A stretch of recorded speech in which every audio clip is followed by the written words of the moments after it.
Thank you very much for talking with us. Great to see you again. How does this feel?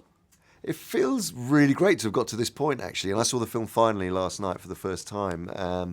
I was blown away by it. I mean, I think what Matt Reeves has just created a real movie for our times, I think. What Andy has done is pretty swell, too. Oh, well, you know. Talk to me about Caesar. He has changed this film. He has. He's reached a point where we pick up this movie 3 years after Dawn, where the apes are struggling for survival, and Caesar is trying to make a final kind of offer for peace with the human army that's hemming them in, and he's treated to the opposite. He's basically, an event happens at the beginning of the movie that sends him off. He suffers personal loss and sends him off on a trajectory of hate and rage and revenge. So it's a very different Caesar that we see from the other iterations of the character, where he's the empathetic leader who's trying to, you know, keep his tribe together. He goes off on a solo mission of revenge.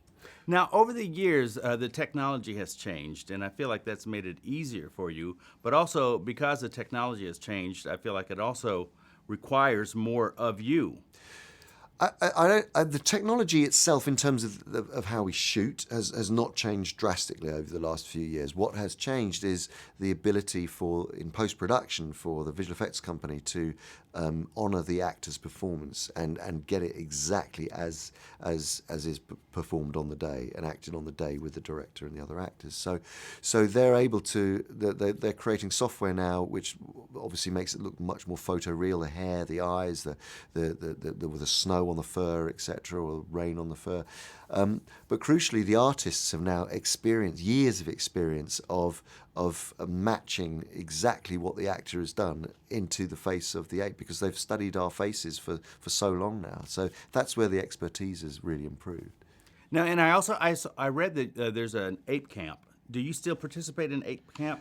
Well, at the beginning of as a way of getting into each movie, yeah, we do these kind of long improvisations, and especially for the new people coming in and joining, playing the new characters, we sort of workshop around specific scenes and let them run on, and sometimes it can go on for an hour or an hour and a half or 2 hours, where you're just being in character, and of course, like in this one, Caesar is much more evolved physically, so he's not so much kind of walking around on all fours, or, you know, he's very much up on his feet. He's very human-like, and I discovered things like I wanted to make him heavier, so I started wearing weights on my wrists and ankles to bed him down and make it feel like he was, you know, sort of carrying the weight of the world on his shoulders.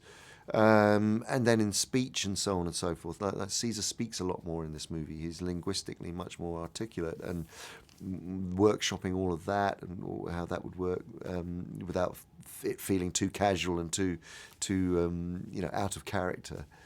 I was fascinated by the sounds that they make, though, as they're going into war. Like, is that real? Is that you guys making that sound, or is it? It is. It's us making those sounds, but it's a sort of humanized ape sound, which we all, you know, start. Actually, during Dawn, the Dawn of the Planet of the Apes, we were creating this proto-language, and that was a combination of sign language and ape vocalizations and human words, and it was just, you know, we sort of evolved that. Can I hear it?